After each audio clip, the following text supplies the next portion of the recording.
Welcome back, Netrunner fans, to part 2 of my creation and control retrospective. In this part, we're going to be looking at all the runner cards in the box.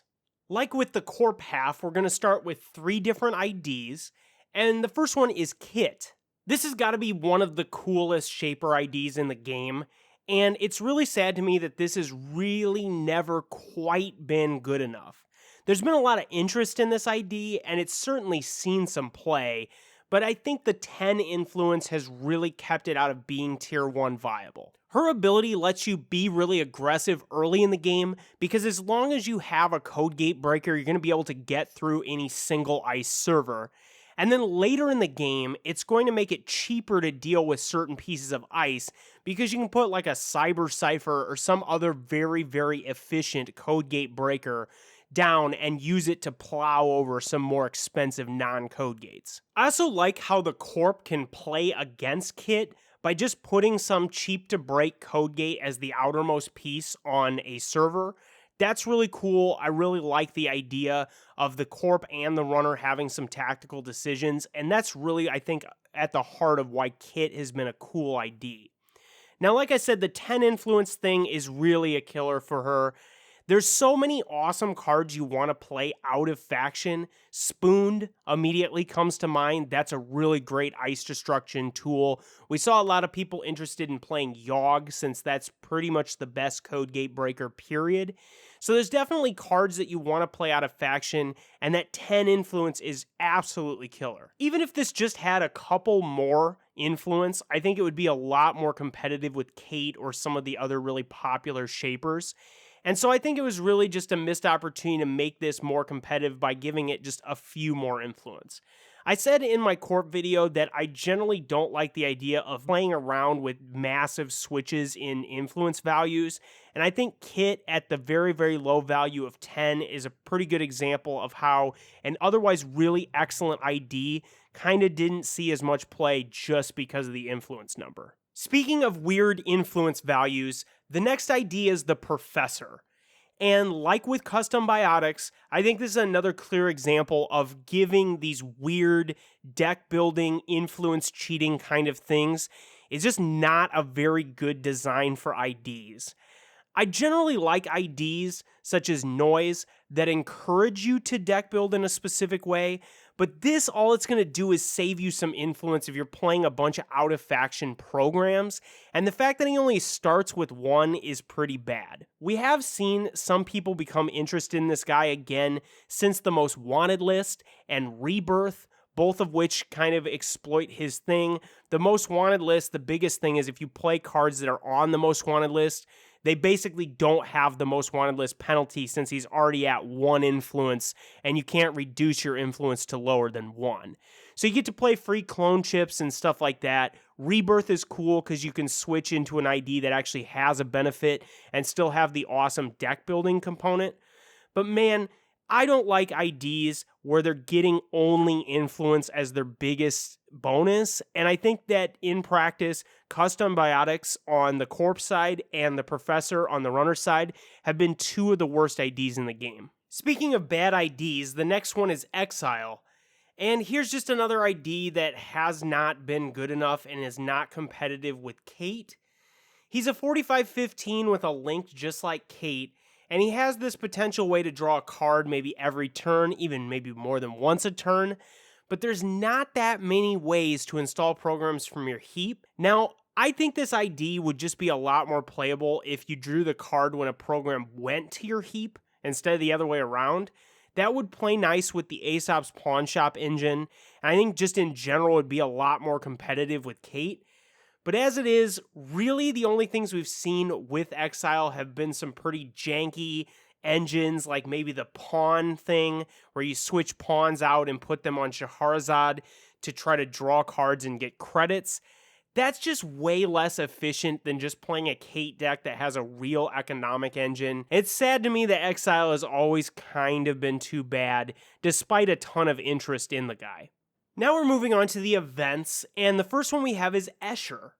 I absolutely love this event, and it hasn't seen a tremendous amount of play, but it's certainly been good enough to fit into some of tier 1 decks as maybe a 1 or 2 of.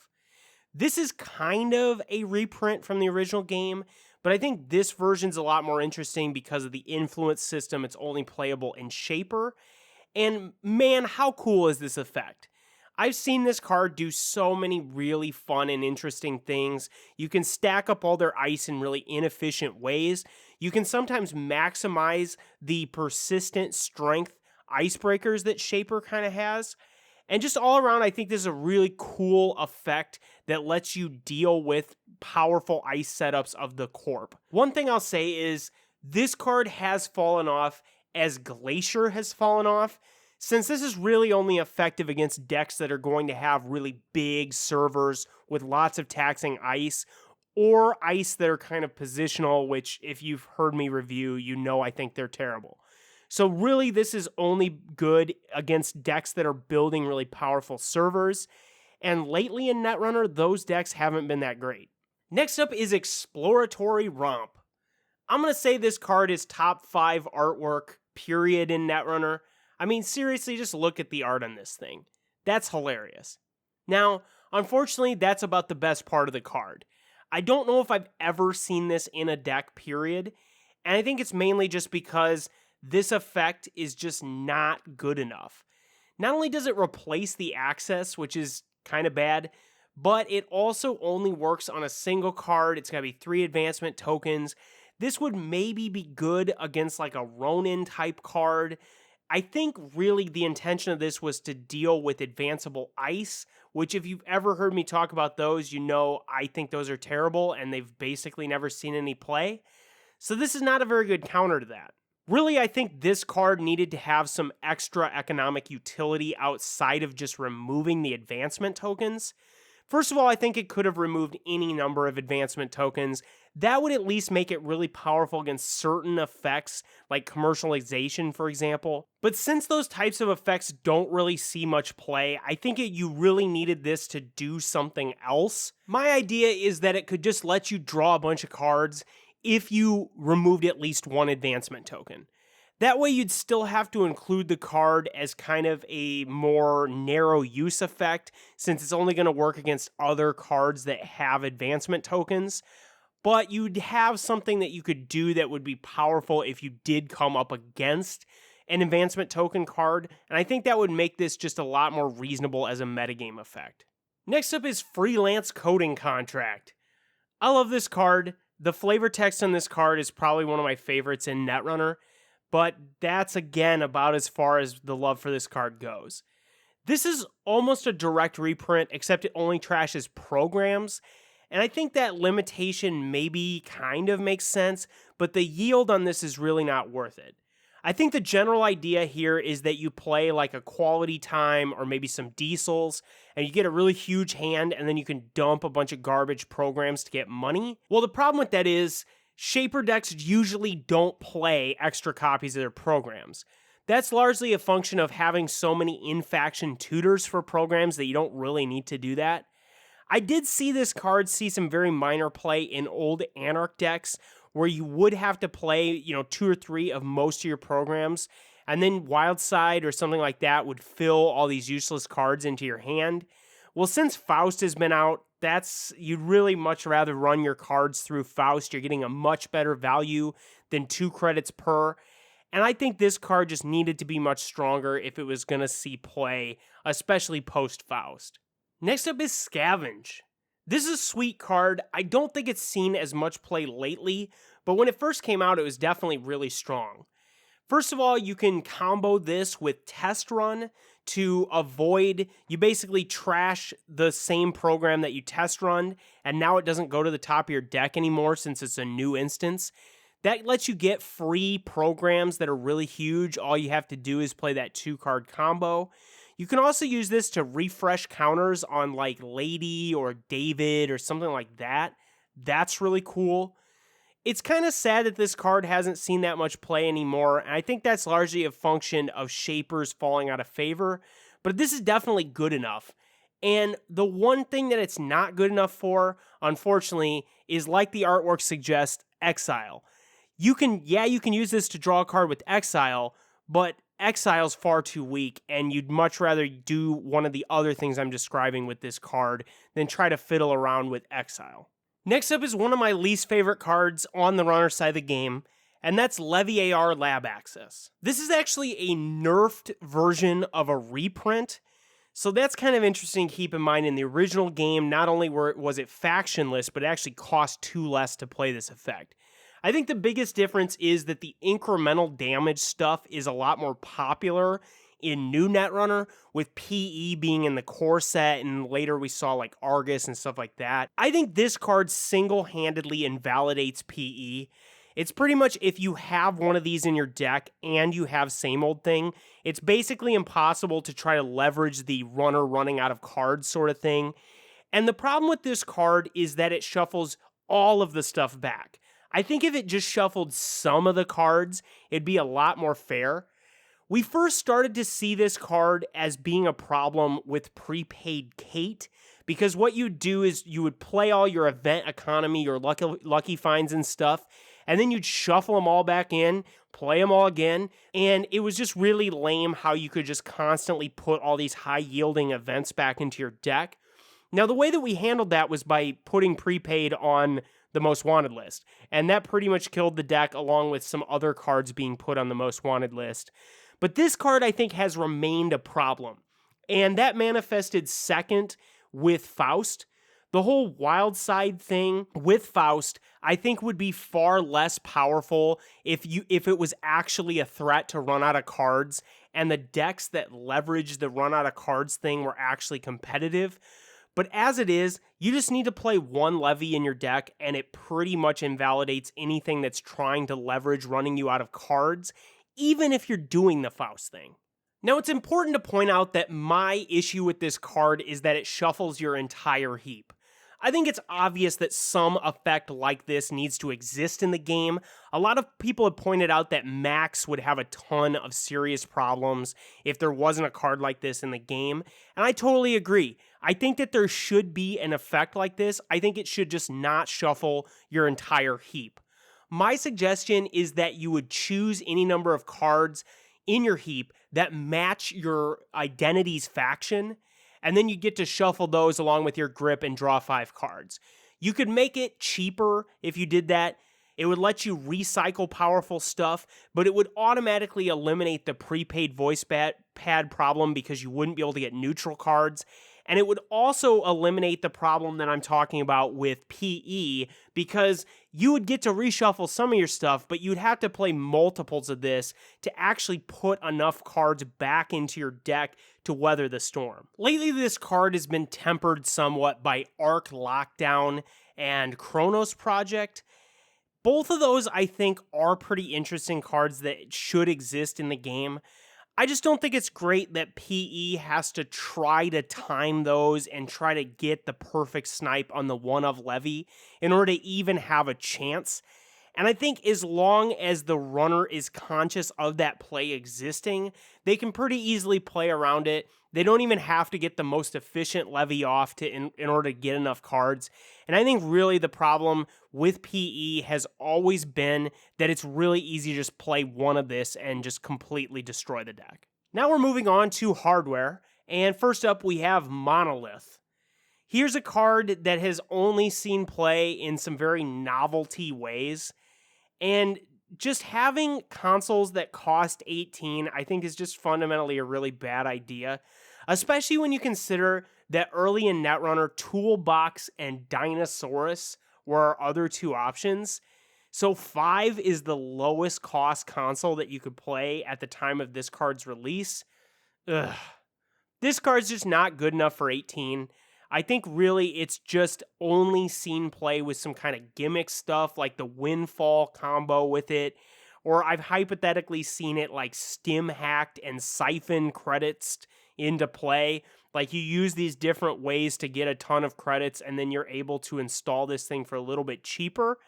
That's cool and interesting, but man, this card should have just had that kind of thing built into it. Like with my suggestion for Toolbox, I think this card having some built-in way to reduce its cost would have just made it a lot more generally playable. My idea is that you could, instead of paying credits, remove programs or hardware from your grip or heap from the game, and you get a discount of 3. This would be kind of difficult to do because if you're playing a standard deck, you're not going to have a bunch of extra copies of that kind of stuff. But if you're playing like the Haley deck that has a bunch of spam garbage hardware, like something with Replicator, or if you're playing the hypothetical Exile deck I was talking about earlier, you're going to probably have extra copies of stuff. And then that would give you a way to install this much cheaper. You get a really powerful effect out of it. And even if you just made the card essentially the same, I'd like to see it get Link added to it as well. But if you made the card essentially the same, I think it'd be a lot more playable if it had a baked-in way to reduce its cost. Next up is Feedback Filter. This card I think is a really great design. They made the net damage prevention effects compared to the original game much, much weaker, and that's perfectly justified, I think. This card is really, really powerful against PE, but it's really expensive. So you have to have a really robust economy. PE isn't great at engaging you on the economic level. It's more about cards and damage and kind of the risk of running. And this card is a way that you can solve that problem. You can leverage a really strong economy to reduce your risk against the PE damage effects. And that's awesome. If this was the way that we had to beat PE, and I think it was at certain points in the game's history, if this was the main way that we were dealing with net damage effects, rather than just having the levy reshuffle thing, I think that would make PE much stronger. This is really expensive. Even if you have Magnum Opus, it's going to be really hard to actually prevent all of the damage, and so you'd still be worried about running out of cards or having critical cards sniped. I like this card a lot. I think this is perfectly justifiable and is just an excellent design. Next up is probably the most played Shaper card, and that is Clone Chip. This is a card that was basically in every single deck as like a 2 or 3 of, until it was added to the most wanted list. It's just so flexible and so useful, and especially when you combine it with SMC that we're going to look at later, it was really, really strong in Shaper.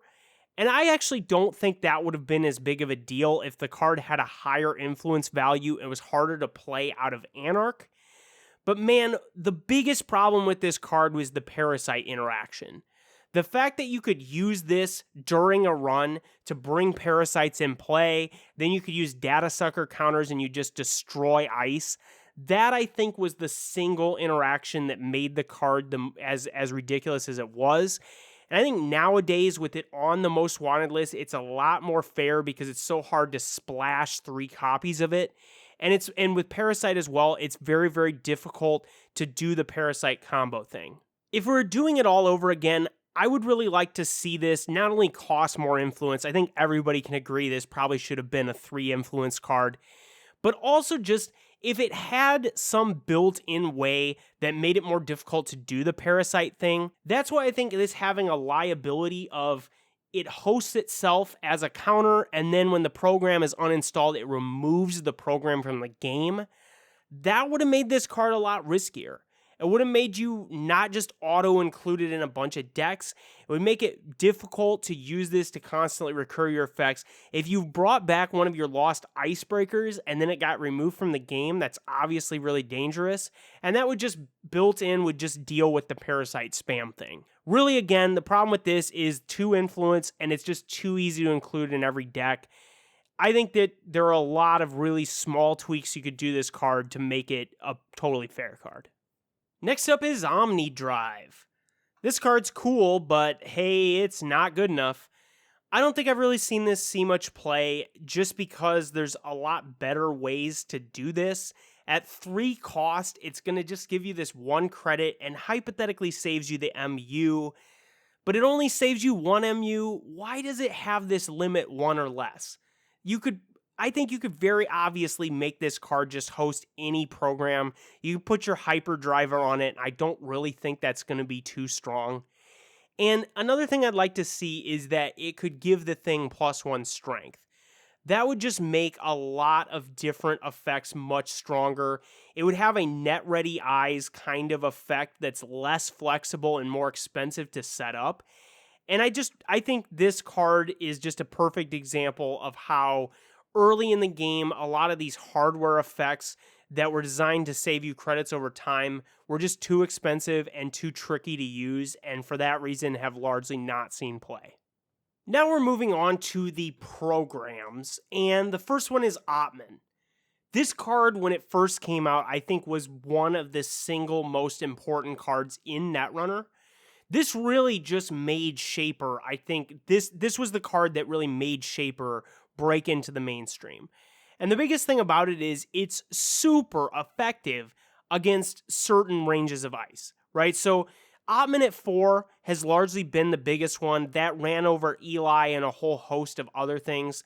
And then the big thing is that if you're also dealing with larger than 4, you can use Data Sucker to bring it down to 4 and then break it for really cheap. This is a really great AI breaker. I think this is exactly what should exist with AI design.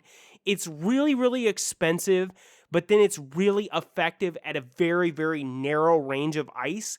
But there are ways to break that rule, like with Data Sucker. Next up is Cloak. This card is so obvious and logical, there really isn't much to say about it. Really, this card didn't see a ton of play earlier in Netrunner because stealth was a lot weaker, but we're now, very, very recently, we've been seeing this big resurgence in stealth, and I think this card's going to see a lot more play for that reason. Not only have we seen much, much stronger stealth icebreakers, but there's also a lot more credit manipulation with stealth, and I think this card is definitely going to be effective in those decks. And this, again, is just a really obvious card, good design, I'm not sure what else to say about it.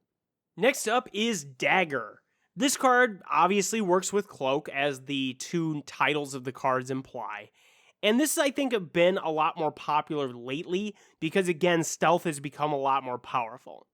Now, one thing I think this doesn't have going for it is that Switchblade is just a much, much more devastating killer, and I think is generally going to be worth the 2 influence for it.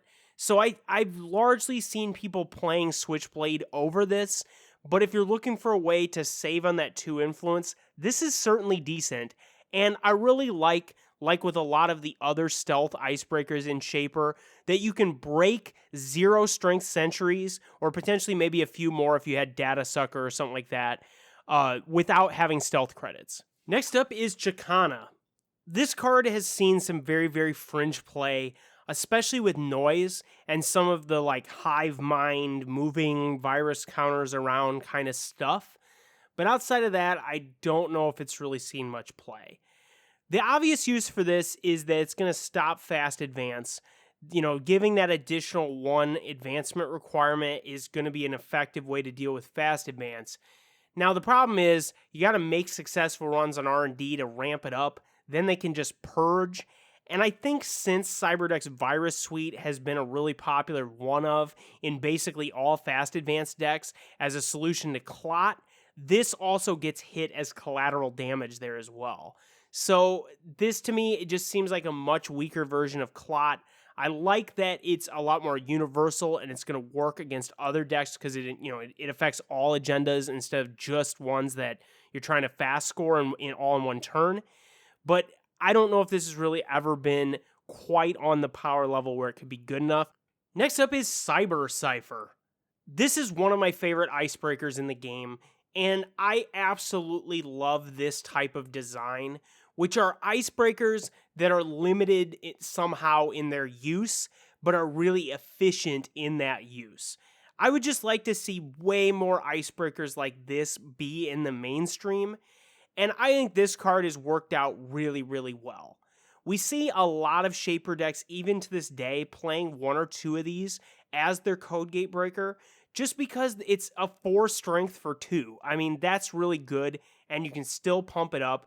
And you have enough ways in Shaper to recur stuff that if you need to switch servers on this, it's not that difficult to just trash it on by installing another program and then getting it back with Clone Chip or something. I really love this design, and I think just generally limited icebreakers, ones that you can only use on certain servers, or they take some sort of finagling to get to work, is just a very underutilized area of the design space. And this, I think, is a perfect example of how you can do that and have it be playably good. Next up is Parisa. This card has seen a lot more play lately, now that we've seen a lot more mass asset decks, and this to me just is a perfectly logical card. The 1MU definitely makes it a challenge to include in your rig. You're going to have to slot in some way to deal with this, or maybe have an icebreaker setup that doesn't take up all your MU. That's challenging and interesting, and I think fits Shaper very well. Next up is Self-Modifying Code. I think this is the absolutely most quintessential Shaper card. This is the shaperiest Shaper card. And this is pretty much a direct reprint from the original game. They just made it 0 to install and 2 to activate instead of 2 to install and 0 to activate. The other thing with this card is it makes it so that you only have to play one of most of your icebreakers, and as long as you have this in play, it gives you the threat of being able to get any of those icebreakers.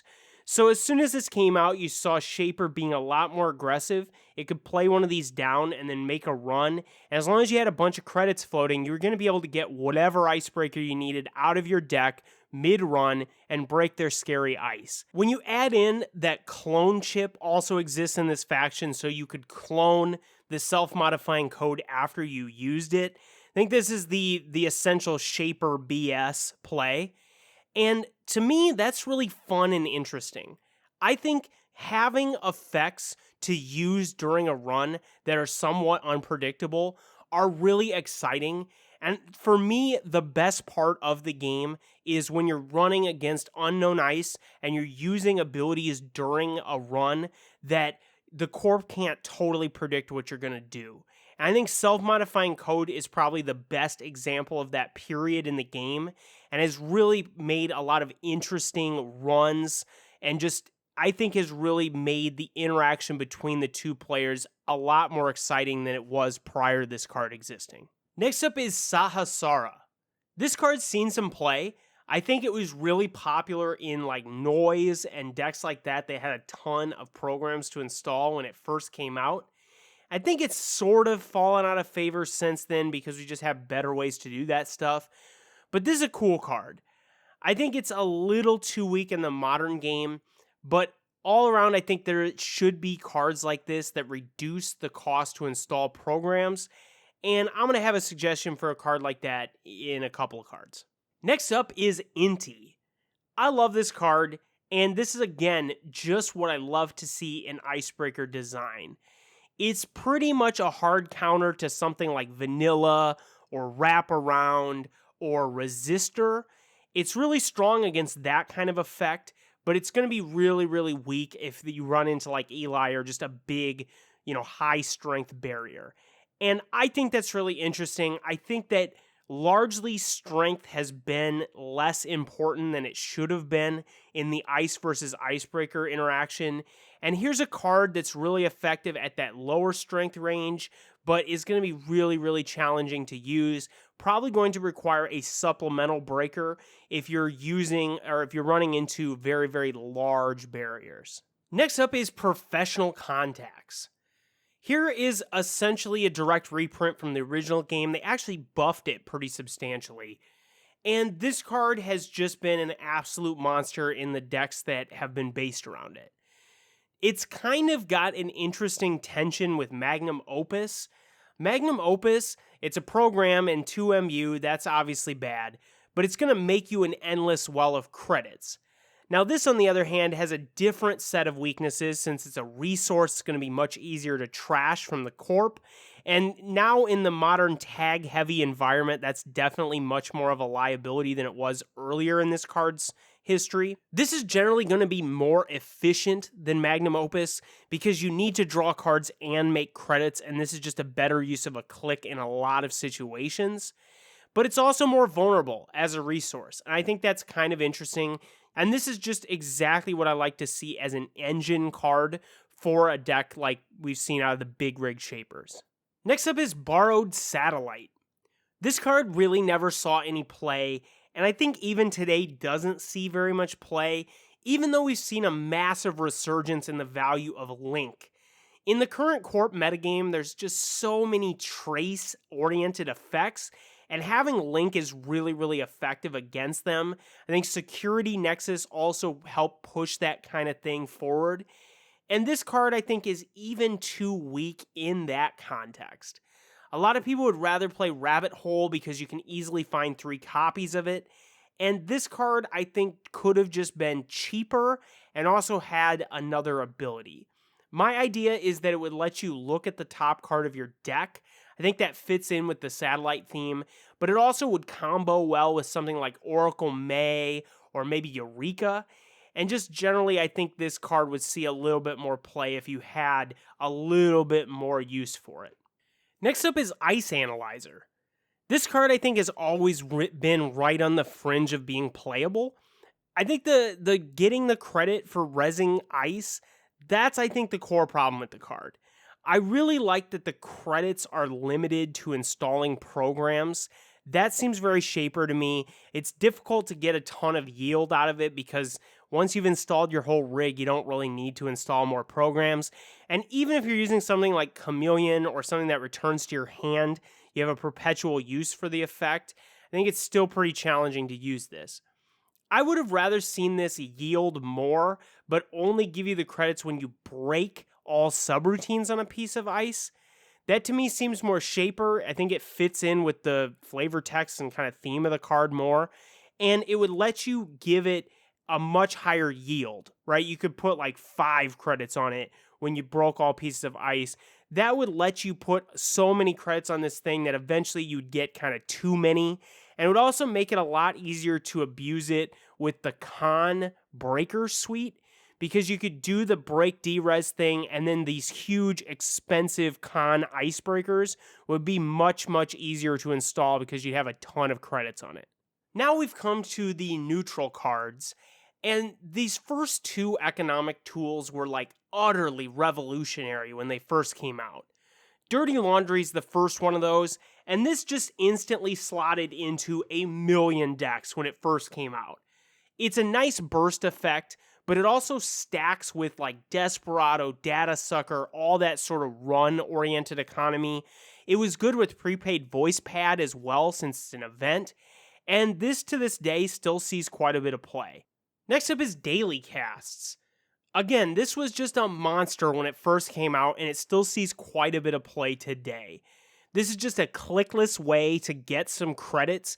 It basically lets you bank credits for later, right? Like you play it on a turn where you're not going to do a whole lot, and then you get free money later on, and you have all 4 of your clicks to do runs or whatever. That's a great idea. I think this card is super obvious, and just something like this has to exist, and this has worked out really, really well. Next up is Same Old Thing. Here's a monster recursion card. When this first came out, it was largely account siphon spam, and I think to some extent that's still the main effect of this card, but it's obviously generally pretty easy to use in any deck. As long as you have events, something like this is going to be worth considering, and the biggest thing is if you have a couple of Same Old Things, it makes it a lot more acceptable to play like 1 or 2 of events, especially out of faction. Now I talked about earlier that I really don't like how this card enables levy. I think levy wouldn't have been as big of a problem if it could have been sniped by net damage, if you actually had to hold the levy in your hand. But as long as you have 1 or 2 Same Old Things, it doesn't really matter if the levy gets sniped. Now back to the siphon spam for a second. I know a lot of people have been frustrated with that and maybe would take it out on this card. I don't really like that. I think Siphon is difficult to play against, but is a generally pretty fair card. And a lot of the sky is falling stuff that we saw when this card first came out was largely a product of the Corp not having enough cheap ice to res, and just Siphon decks being really the most powerful decks. This card nowadays, I think, feels very, very fair. And even though we still see it used a lot with Siphon, I don't think those decks are too strong. The last card in the box is the Source, and here's a card that really broke a lot of rules and was a really fascinating card when it first came out, although I think it's kind of a bad card. This was, first of all, the first neutral card that costs influence, so that's really cool, and I think was later done even better with Lucky Find in Double Time. But generally, I think that's a massively underexplored area of the design space. Neutral cards that cost influence are really powerful because you can play them in any deck, but the influence thing, it allows you to design more powerful effects and really decreases their abusability because of the hard influence cost. The other thing is, it costs every faction influence, so that again makes it so that you can make a card more powerful because there's not a faction that can include it for no influence. That really reduces the number of copies that you can play. Now, this was also probably the first effect that was designed to beat the Astro Train problem. This was a card, kind of like Chicana that we looked at earlier, but this was much easier to use, that was designed to deal with the fast-scoring Astros kind of chaining out to 7 points. Nowadays, that's been fixed by AstroScript being errata to 1 per deck, and that was a long time coming. I've talked about that a lot in my videos. I won't go into more detail there. But this card wasn't good enough in the context of the original Fast Advance to actually be able to beat Fast Advance. The fact that it has a downside, not only the influence, but it costs you 3 extra to steal, and it's really easy to trash it because if you happen to steal one, it trashes itself. That's not so good. Clot was a much, much better version of this card for that purpose, and I've already talked before about how I despise Clot, and I think just is the wrong approach for design. I don't really like hard counters, and that's very much what the source feels like. If we were designing this again today, I think it would be much more interesting if it had a more universal effect. My suggestion would be that it would make Corpse install cards face up, agenda cards face up, and then they would have to trash cards from HQ in order to advance. That would make scoring breaking news more difficult, it would make the fast advance thing also really hard to do, and it would have an effect against Glacier that was relevant. Now, of course, that's really strong, a lot more powerful than the original design, so you'd have to have some sort of downside. That's why I would make it all based around connections, like it'd be a connection-oriented card. That would really limit its playability in a wider range of decks, but if you did play enough connections in your deck, it could be a really powerful thing. And I think that connection strategy has always been kind of almost there, but never quite good enough. That's going to do it for my creation and control retrospective. Like with Order and Chaos, this box, the Corp half is largely bad, and the Runner half is really good. And there are some bad cards on the Runner half, but there are so many absolutely faction-defining cards in creation and control. I think this box has largely succeeded for that reason alone. SMC, and to a lesser extent Clone Chip, I think really show what is possible for mid-run, during-run kind of effects, and I find that kind of stuff to be really interesting and engaging. Thanks for watching this video. If you liked it, be sure to subscribe and give me a thumbs up, and let me know what you think of my opinions on creation and control in the comments section below. Thanks for watching, and I'll see you soon for some more Netrunner stuff.